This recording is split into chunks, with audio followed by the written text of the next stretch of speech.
Assalomu alaykum aziz obunachilar. Cobalt mashinamiz katalizatini yechganmiz akalar. Chevrolet Cobalt, o'zimizning Cobaltlar bor. Gentra, Cobalt, Nexia uchalasi bir xil bo'ladi. Bularning katalizator erishlari ham bir xil bo'ladi.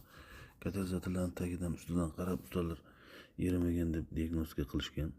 Xullas qalam, bular bobina almashtirgan, switch almashtirgan, injektor almashtirgan, polni kompyuter ishlarga izg'ib borib yurganda hamma joyga. Hammasi ko'radi, yaxshi deydi, lekin mashina bo'g'ilib yuradi deydi. Xo'sh, gazda ham, benzinda ham.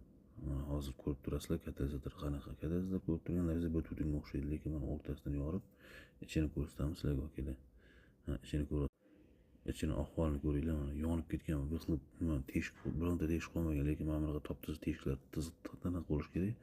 Bu yerda o'rtasidan yeri hamma yoq yopilgan. Liboy mashinaga yangi katalizatorlar, rабочий katalizatorlar bor, подпискаlarga atmayotgan, bu bilan olmaslar aloqaga chiqinglar.